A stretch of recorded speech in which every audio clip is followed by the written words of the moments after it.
Only when we have good judgment can we then make the right decisions. Is one born with good judgment? No, one can only develop good judgment to make right decisions by learning.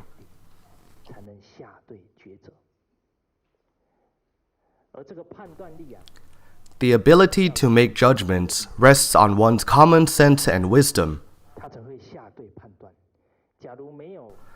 Without rationality and wisdom, he is most likely to do things out of impulse. When being impulsive, he would regret afterwards. You see, regrets always happen after one makes wrong judgments and decisions. When do we need to be sensible? When?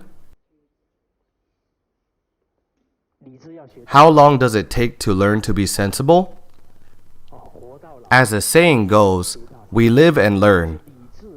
However, in order to make the right life decisions, one has to learn to be sensible.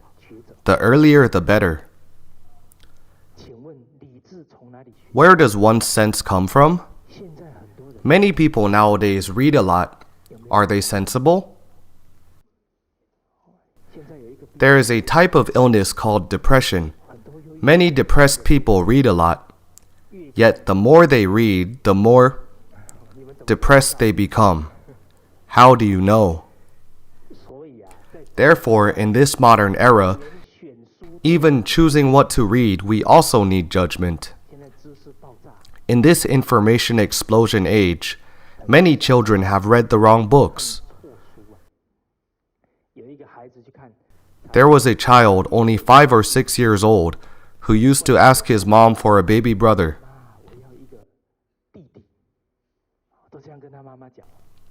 After reading a psychology book, he told his mother, "You must not have another child, for you would love me less." Is reading a good thing?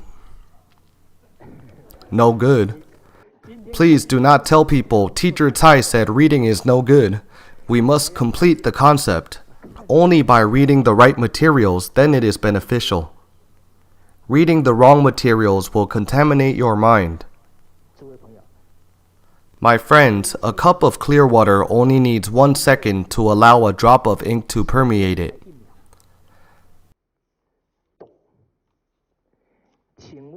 But how many seconds will it take to recover its original clear state?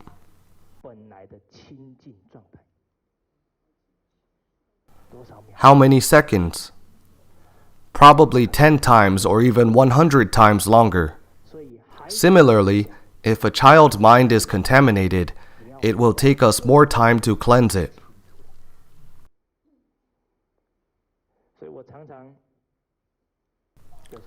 I sometimes chatted with my colleagues and often heard comments like, "Some talk shows are so funny that I laughed so much and almost fell on the ground." I would tell them, those hosts were probing others' privacy and making a joke out of it. Do you think they are right? They said, "Of course not." But you found it amusing and laughed so hard. While you laughed, your son who was next to you laughed with you. Did he know if it is right or wrong? He would think, it must be right since my dad thinks it is funny.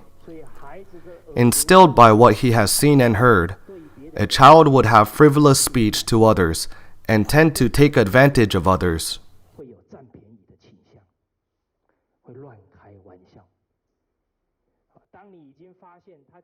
When you realize that he spoke with no manners, it would be too tiring to correct him.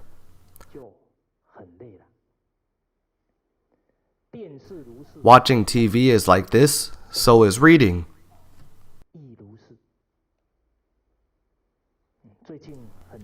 Recently, a best-selling book named Rich Dad, Poor Dad. Some of you must have read it. A parent came to me with great joy after reading it. She said to me, "This book is really effective. It made my lazy daughter diligent instantly."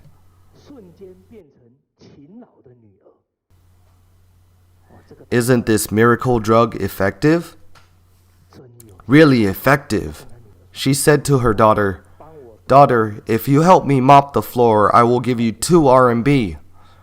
And I will give you 2 RMB for hanging clothes, 3 RMB for washing dishes." Her daughter used to be very listless. Suddenly she becomes energetic and is not afraid of hard work. Isn't it effective? Miracle drugs are usually very effective. For example, flu with running nose. It only takes a short time to see the effect after taking medicine or being given a shot. Isn't it effective?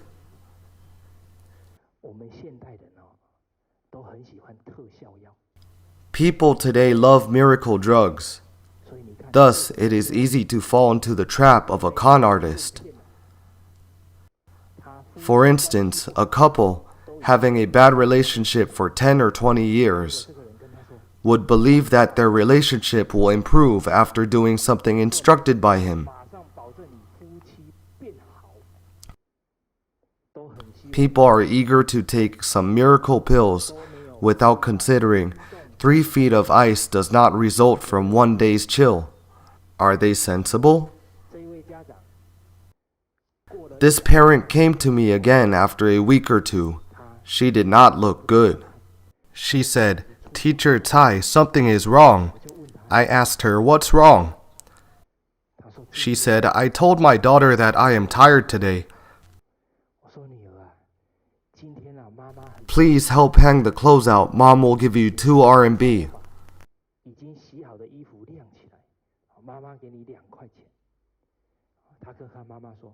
She said to me, "Today I am tired too. I do not want to make money today." She raised her vigilance instantly and thinking that this miracle pill has revealed its side effect. Dear parents, is the family a place to talk about self-interest? No, you have brought utilitarianism into the most peaceful and warm place.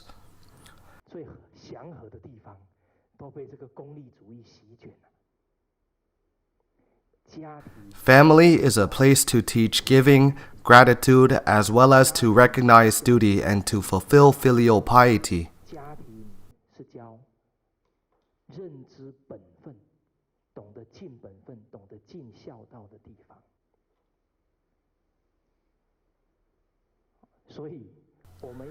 We must possess sensible judgment in order to prevent improper knowledge from polluting our children's minds.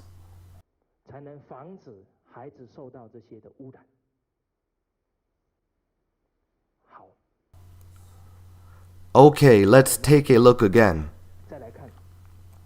What kind of books and teachings can truly build a sensible mind?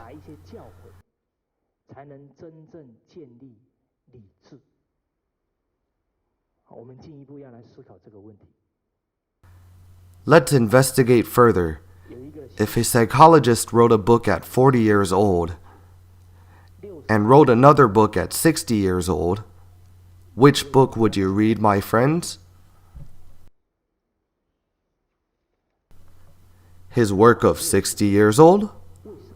Why? More experienced. Well, there are good experiences and bad experiences. Should we learn it if it is a bad experience? Many friends might say probably he gained more wisdom by his 60s. We must contemplate. This statement contains an uncertain word, probably. Is it true that the longer you live, the wiser you get? Not necessarily. Since society is like a big dying vat, are people purer in their 20s or 40s? Is a pure or sophisticated mind closer to wisdom? Many things cannot be approached with an ambiguous attitude. You must be very clear in order to bet correctly. You cannot relive your life if you place the wrong bet. So we must be rigorously cautious.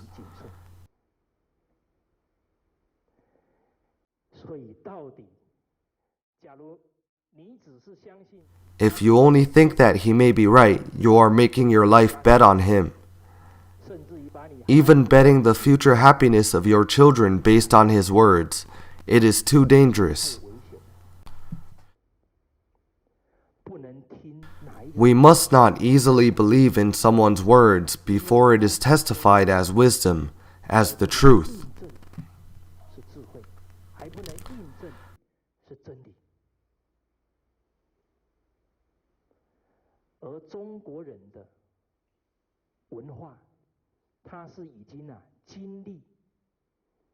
The Chinese culture, which has been corroborated by human beings for thousands of years, is indeed a genuine truth.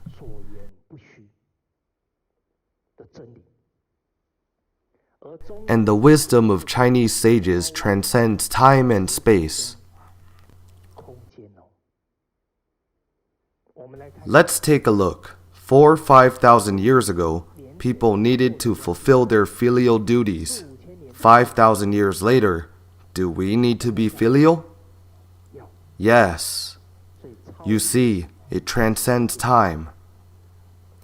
Chinese need filial piety. What about other countries? What would people of other countries feel when they hear of the education of filial piety? People at birth are innately good. They will all be very joyful upon hearing it. We held a弟子规 class in Australia. Since our culture stresses on etiquette, the guests are seated in the front rows. Many sentences in 弟子规 were written based on the ancients' virtuous actions, such as, we should always greet parents in the morning and make sure they rest well at night. Emperor Wen of Zhou dynasty had fulfilled it. In the winter, I will keep my parents warm. In the summer, I will keep them cool. This was implemented by Huang Xiang of the Eastern Han dynasty. We would tirelessly elaborate on these stories during the class. From the back seats, we could see those Australians keep nodding. We were quite curious and wondered what were they thinking of while nodding. After class, we sat down and had an informal conversation with them. These Australian friends said, humans should act like this.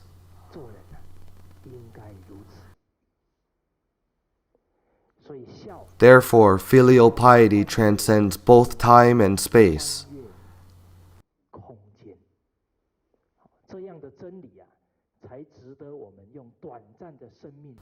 During our short lifespan, only such truth is worthy for us to pursue and to delve into.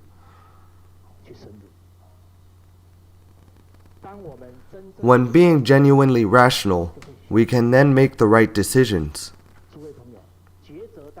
My friends, among all your decisions, one of them is most important. To choose your thoughts, your perspectives.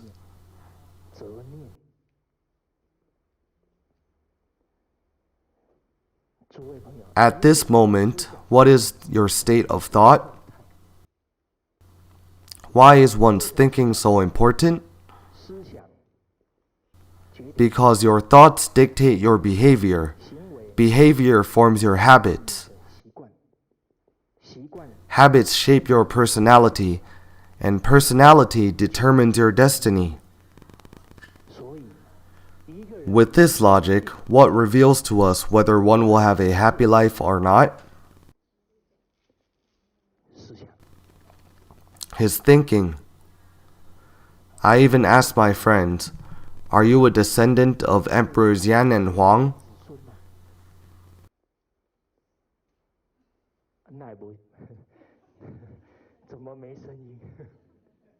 How come no answers?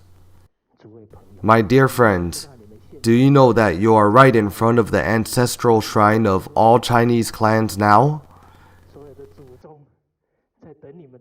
They are waiting for your answers and about to shed their tears. Are you the descendants of Emperors Yang and Huang? Yes, good. Even so, if a child is brought up in America with both parents Chinese, when grown up, we can guarantee that his lineage is pure Chinese. What about his thinking?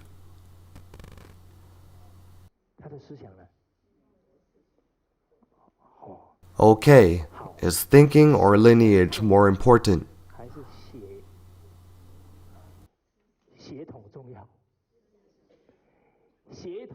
Lineage will not affect your life, while thinking will affect your every word and action.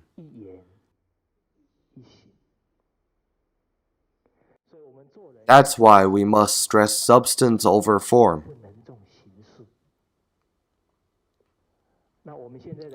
Let us do some examination now. Is our thinking like the descendants of Emperors Yan and Huang, or others?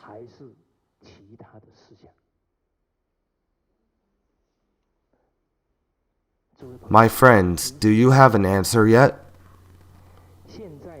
In today's society, frequent conflicts are observed among people. Are there conflicts between parents and children? Yes, many cases can be seen in the news. Conflicts between parents and children, between siblings. Many courthouses are getting bigger and bigger. Why? Because conflicts have increased so much, the divorce rate alone has climbed rapidly, that they can hardly be processed in the old facilities.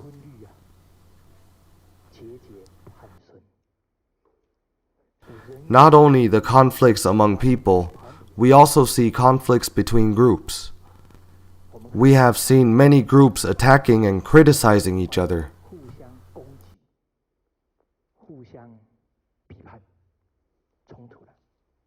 What about conflicts between nations? If we did not see wars when watching news, we would be so relieved. There are wars almost every day.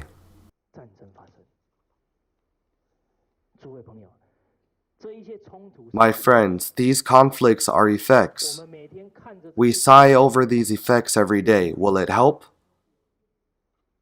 It will not help. If the world is like a piece of farmland, now it has grown crooked crops.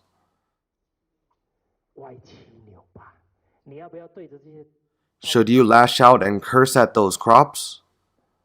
Would the crops grow better by your curses? Not only would they not grow better, but might die at once. Those who are awakened fear the causes, which means they will find out the cause, while deluded ones would only fear effects. When we worry about if we will be healthy or if our children will be filial or not, worry about this and that, it would not help at all. We must find the root cause of the conflicts between people and those between countries. Only by working on the root cause can we then solve its problems. The root cause of all is our thinking. Nowadays, our thinking in general is self-centered. When being self-centered, who do you think of first? Yourself. So you compete with others and do things that seemingly benefit yourself but harm others. What will competition escalate into? Fights. Fights escalate into wars. And wars escalate into the end of the world.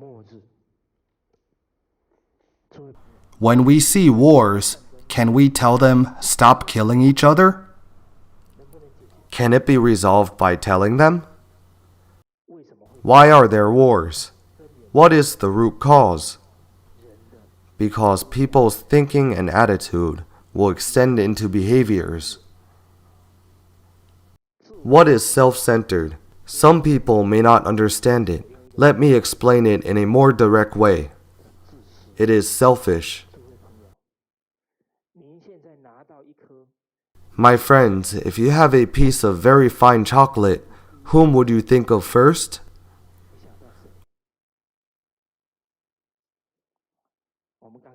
We have mentioned the importance of honesty and credibility. Tell me, whom would you think of first?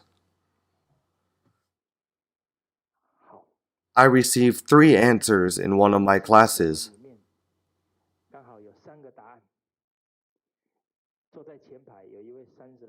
A young man in his 30s sitting in the front row said, "Eat it immediately." Isn't he honest? A lady in her 40s sitting 2 rows behind the young man said, "Save it for my children." An elder in his 60s sitting at the back said, "Let parents have it first."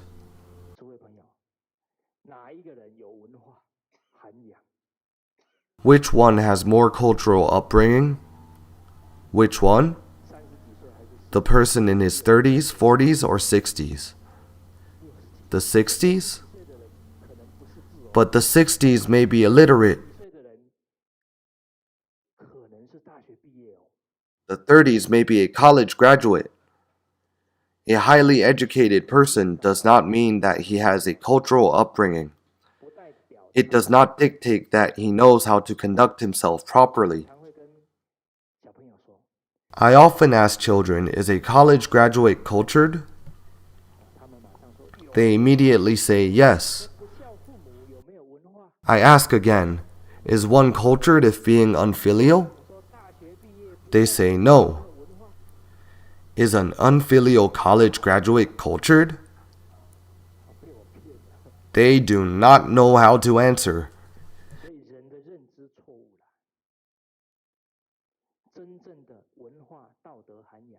Is one's cultural upbringing righteous or not? It is often revealed from his one thought. The first thought of the 30s is himself, that is selfish. The 40s thought of her children, is it right? Today many people may answer in excitement, right. If traveling back 200 years ago, you must not say something like that.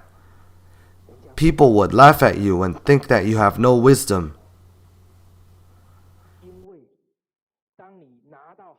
When you let your children have good things first, you have demonstrated to them a wrong role model.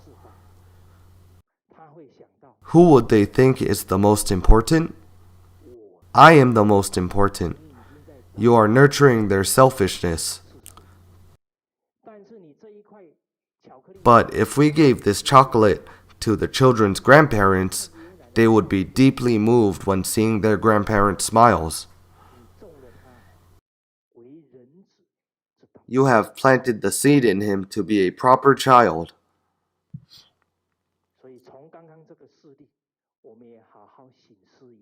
Let's contemplate from this case. A selfish person cannot be considered as the descendants of Emperors Yan and Huang. Selfishness is mostly the consequence of capitalism and utilitarianism.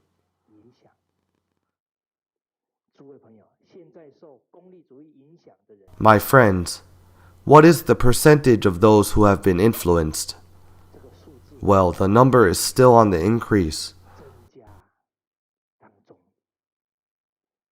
Should we let the number grow? If it keeps growing, the conflicts will keep increasing. Will the conflicts stop? No. So, what would be the root resolution? People's thinking. We often think, Wars will not happen to me. I probably won't see the end of the world either. What is the end of the world to many people? It probably is when the earth is destroyed by a few nuclear bombs.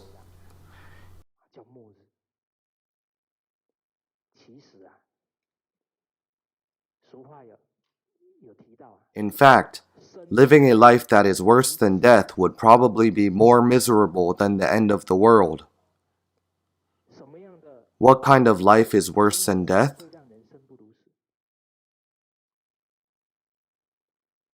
Have you ever had this kind of experience? It looks like you haven't. Well, you are all very fortunate.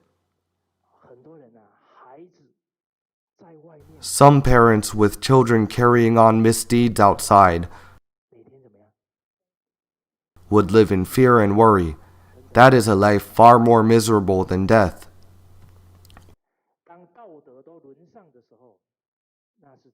When morality has degenerated, that is truly the end of the world.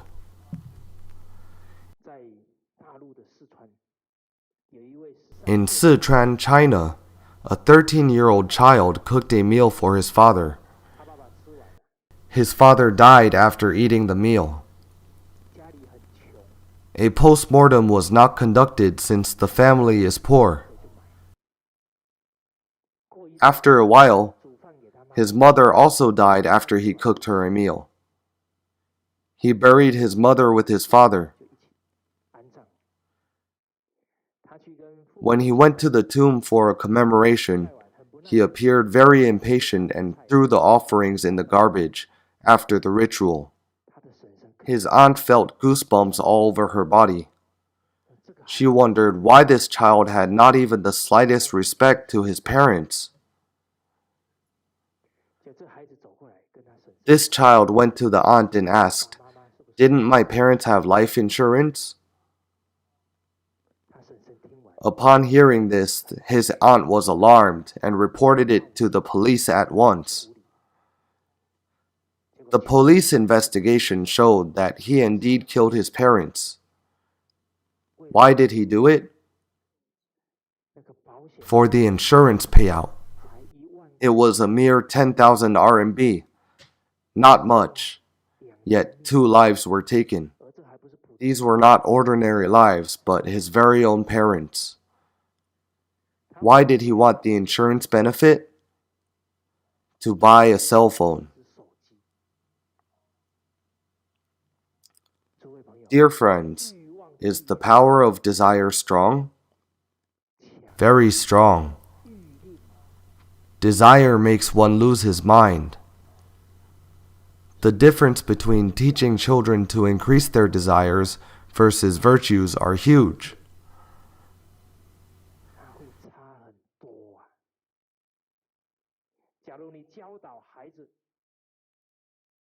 If we teach our children to be filial and fulfill their own duty, they will regard studying as their responsibility so as to assure their parents.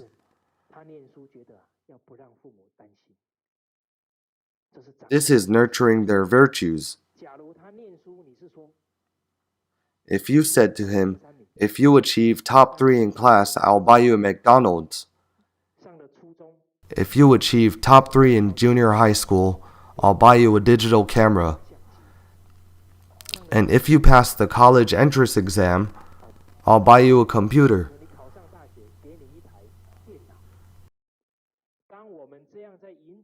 When we lead children in this way, we are breeding their desires.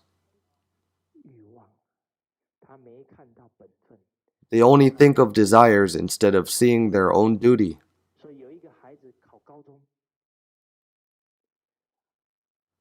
A child told his parents after passing the high school entrance exam, "Dad, Mom, you should buy me some designer clothes." His parents were very puzzled and asked why. He said, "Because I have saved you a lot of money by passing this exam." He thought that he contributed greatly by passing this exam. so his parents would not need to spend a fortune to buy him a high school pass, and that they should reward him with some designer clothes. After hearing this, his parents shook their heads just like many of you. We would have known how to prevent it if we knew the principle of cause and effect. Why do children have this kind of attitude? Because we use material rewards to teach and to interact with them. They will become selfish after learning to be materialistic.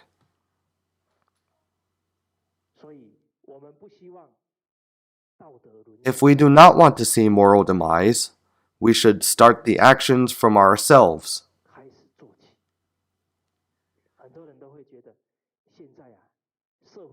Many people may think it's useless no matter how much effort I pay, since society has degenerated nowadays.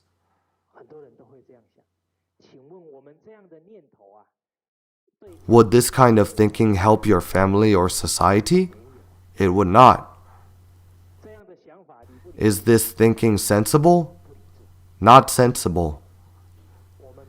We must not underestimate our own power. One's sincerity and genuine virtues can awaken the true nature of those around him.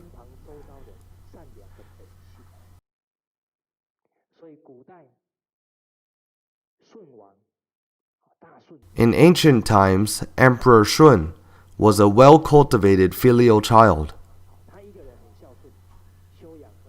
He did his best to uphold filial piety, even though his parents were very fierce to him. For he knew well that when parents do not love me, my filial piety is then sacred. Our relationship with parents is not a business transaction. We must not respond with the same attitude as theirs just because they yelled at me today. We should remember parents' grace of raising us and think of paying it back at all times. We must not expect our parents to be good to us because filial piety is our duty.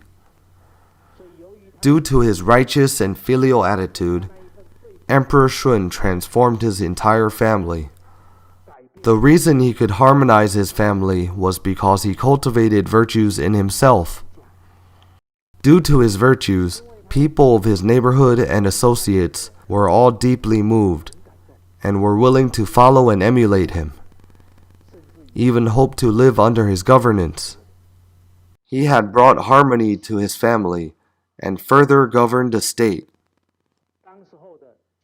At that time, Emperor Yao was also deeply moved. He believed his people would be happy if leaving his country in the hands of a person like Shun. Therefore, Emperor Shun had brought peace to the whole country. So when we genuinely cultivate physically and mentally, it will be a great difference on our families and society.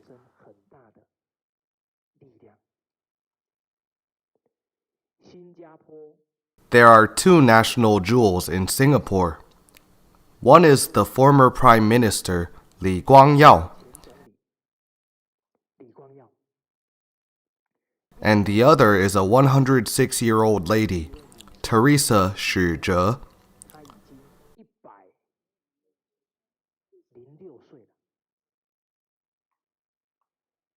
She is very loving to others and filial to parents. She alone looks after almost 30 elderly people who are 20 or 30 years younger than her.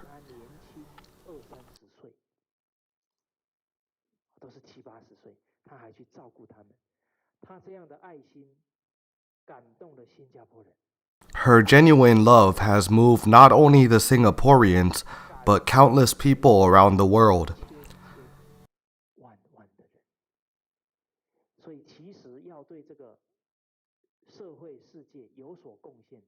You see, it is not that difficult to contribute to society and the world. All we need is to improve the cultivation of our virtues. Our ancestors taught us, The rise and fall of the world rests upon each of us. This attitude is very important. If more and more people adopt this attitude, the world will start to transform.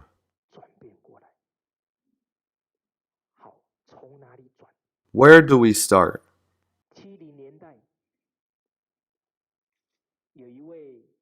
In the 1970s, a British historian, Arnold J. Toynbee, once stated, "To solve the social problems of the 21st century, only the doctrines of Confucius, Mencius, and Mahayana Buddhism will work." This statement makes great sense. It was not said by a Chinese person. Allow me to ask, where can we find the doctrines of Confucius and Mencius? In China. Are you sure?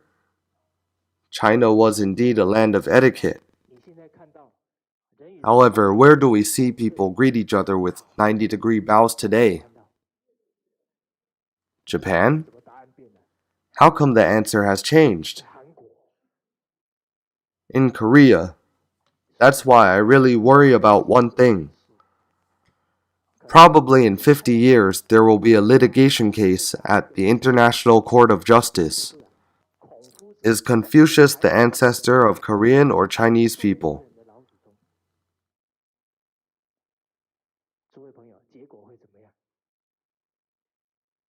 What would the result be?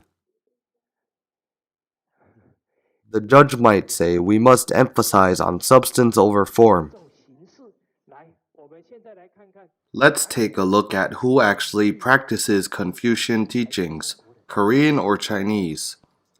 We would have a fearless grief by then. Confucius said, "To know shame is akin to courage." We must cherish such great ancestors and their teachings. We must transform ourselves. Why did Professor Toynbee make such a statement? In 1988, 75 Nobel Prize laureates issued a joint declaration in Paris, which stated, "In order for human beings of the 21st century to survive, we must travel back 2,000 years and learn the wisdom of Confucius."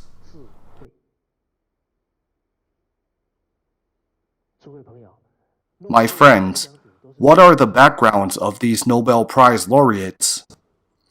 They are the top achievers of each profession.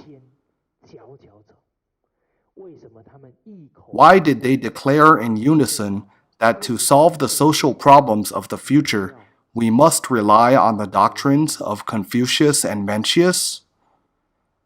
In fact, we will come up with an answer when we calm our minds. Let's analyze it. What is the core of Confucianism? Benevolence. What is the core of Mahayana Buddhism? Compassion. Benevolence and compassion. As a matter of fact, sages of the West had also given the solution. What did God and Jesus teach? Universal love. Since sages have taught us, why are we still suffering from bad consequences? As a proverb goes, disadvantage will fall upon us if we do not heed the ancients' advice. When our thinking returns to that of sage teachings, things will get better. When we embrace benevolence in our heart, we will help each other. And a great concord world will be realized if we further love each other.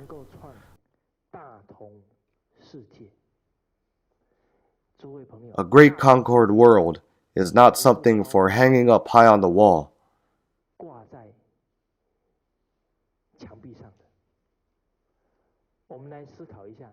Let's think about it.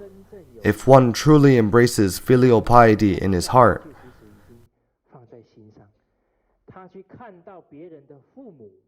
Will he respect other people's parents? He will. In the classic of filial piety, it mentions to teach filial piety is to teach one to respect all parents of the world. When one is taught and practices genuine filial piety, he will respect all parents of the world. Think about it.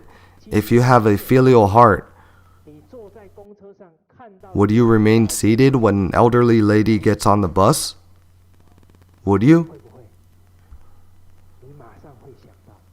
You would get up right away and think that she is an elder, somebody's parents, and has worked hard for her whole life.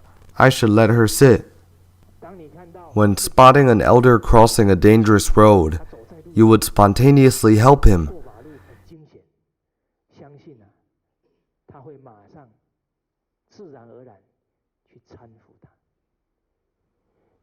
Embracing filial piety and benevolence in heart, then one will naturally help and love others.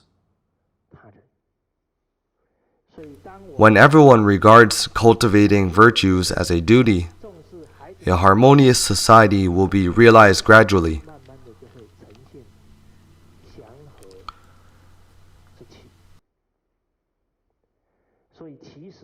Whether we will live in an apocalyptic world or a great concord world seems to be very complex. But if we do a comprehensive examination to find out its evolution and cause and effect, we will realize that the root cause simply lies on the one thought of our minds.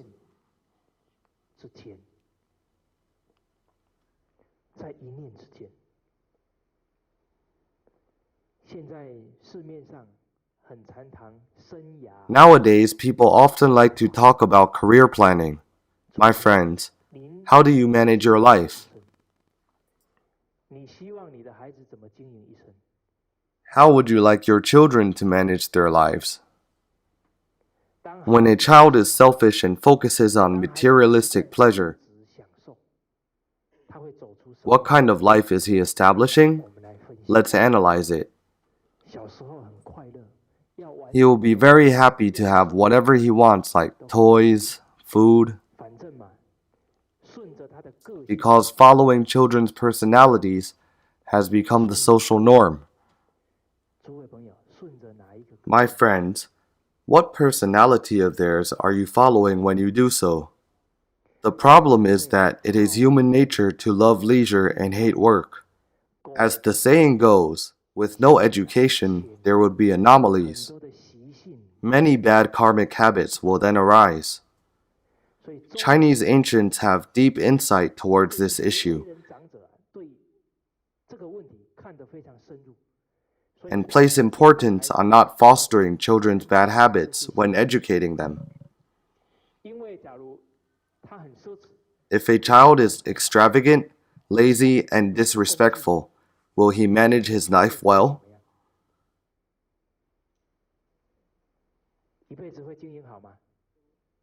He will not. Once these bad habits have formed, it is very difficult to bring him back to the right track.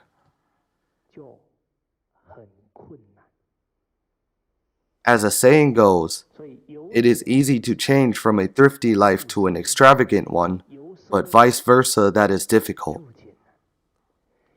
If we give our children whatever they want for the sake of giving them a happy childhood, wait until they get used to spending money. It will be very difficult for them to change. Many people in their teens and 20s have not yet started working, yet they spend money faster than those who make money. How many credit cards do they have? I don't have experience on this. Can you give me some information? Many cards. They simply apply for more once exceeding a credit limit. In the past, Chinese people regarded having debts as very shameful. But young people today spend money by all means without thinking of the consequences. Many youngsters have ruined their credit before entering society.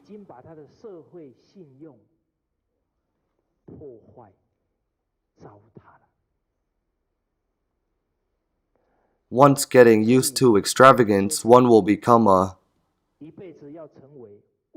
slave to materials.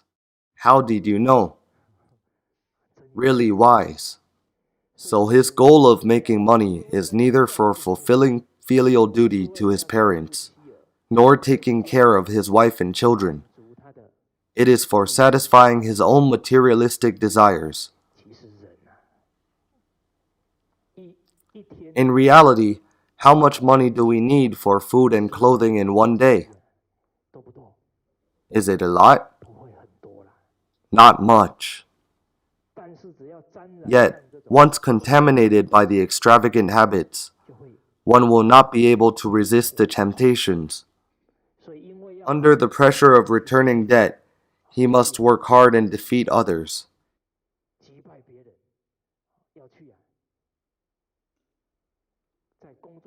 He may harm others at work to benefit himself.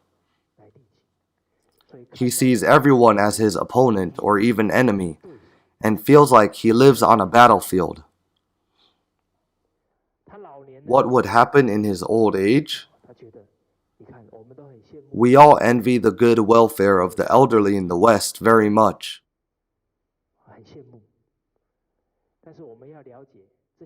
But we must understand, those elderly, though free from the worry of materials, lack in spiritual life.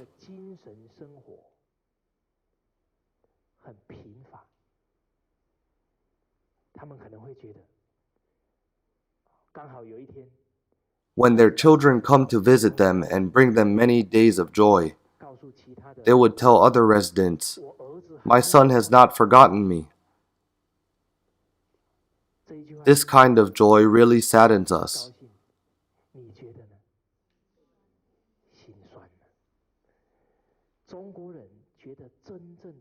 From the Chinese perspective, when should we enjoy our fortune? Senior age. If one's life as a senior is so lacking in spirit, that is not a happy life. Okay, what kind of career planning is the correct one? Let's see. If a child embraces benevolence in his heart, he is cultivating and accumulating his fortune. So we must guide children to cultivate and accumulate fortune from a young age, create fortune in their adulthood with their virtues and wisdom, and only enjoy fortune in their senior age. This is a truly blessed life. Let's take a look again. Why is a young child able to cultivate fortune? Don't underestimate the young children and think, how can they cultivate fortune? Well, as the saying goes, the field of fortune is cultivated by the mind. When a child is very considerate, thinks of others in his every thought,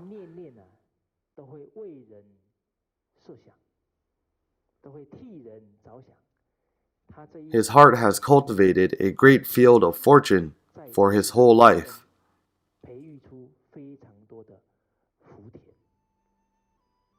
With such an attitude, he will surely contribute what he learns to the society.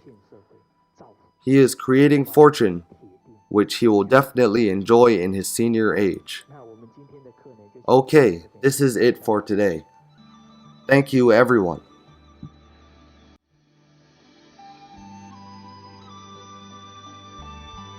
For MP3 and full transcripts, please visit mahayanapureland.org.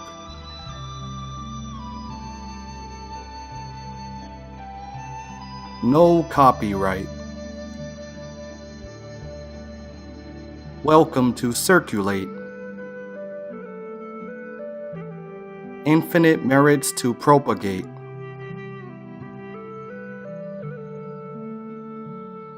Filial to parents, respect to teachers.